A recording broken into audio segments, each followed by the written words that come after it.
Ashley is with us in Dallas, Texas. Hi, Ashley. Welcome to the Dave Ramsey Show. Thank you, Dave, for taking my call. I appreciate it. Certainly. How can I help?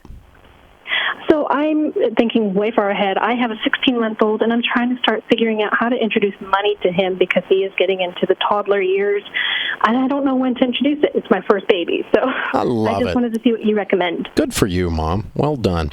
Well, what we did at the Ramsey house was we just tied teaching money to teaching life. Mm-hmm. You're going to teach this one responsibility.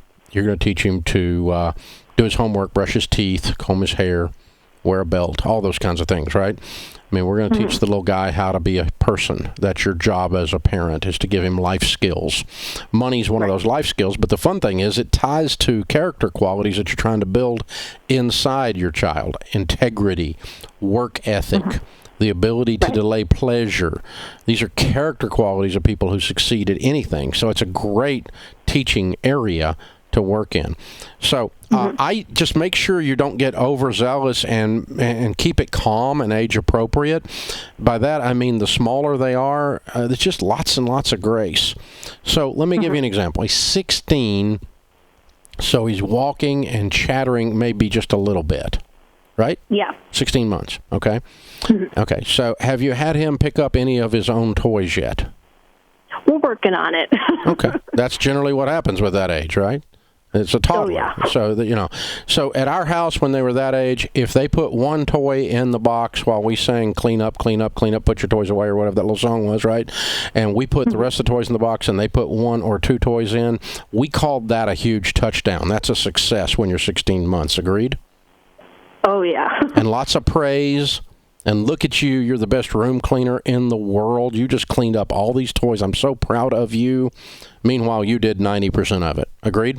Yeah. Okay. Oh, yes. So, fast forward a year from now, that's probably still about where you're going to be, only they maybe are picking up a little more percentage, but you're still in there helping, and you're still praising and praising and praising. You might, a year from now, give them $1. And wad it up and put it in a clear jar so it takes up more room in the clear jar. Right. That's why we wadded it up, because they're very visual when they're small, right? That's the kind of stuff we did.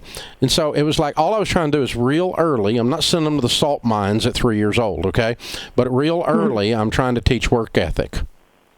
And I'm beginning to teach the emotional connection between work and money.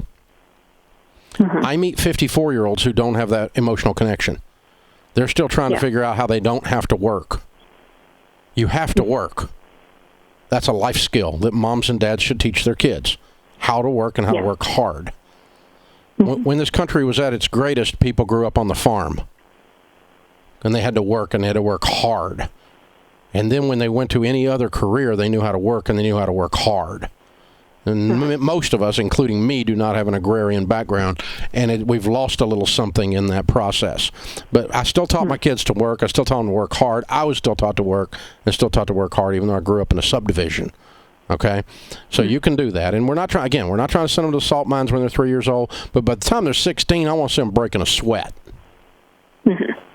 because they're useless otherwise. If all they know how to do is play Game Boy on the TV or whatever it is, Nintendo, and eat Doritos, you're a child abuser. You didn't give your kid any life skills.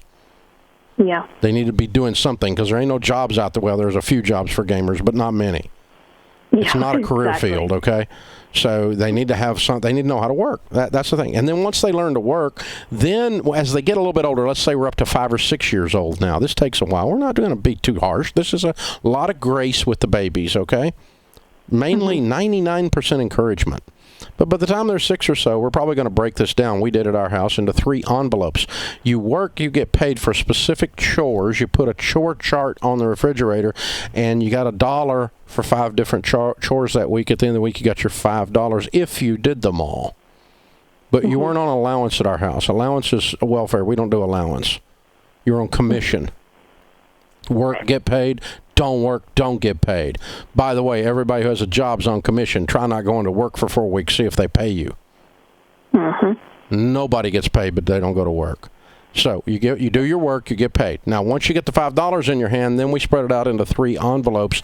A giving envelope, because we want to teach generosity. Ooh, there's a great character quality you want your kids to have. Oh, and then we want to put some in the saving envelope so they can save up and buy their first car. And then we want to put some in their spending envelope so you can teach them how to do wise and controlled and mature spending, not frivolous, impulsive, crazy spending. If you can teach your kid how to save, give, work, and spend wisely, you have been a rock star parent. I'll send you the book called Smart Money, Smart Kids. Teaches parents how to do just that. Rachel Cruz and I wrote it. It was a #1 bestseller. My gift to you.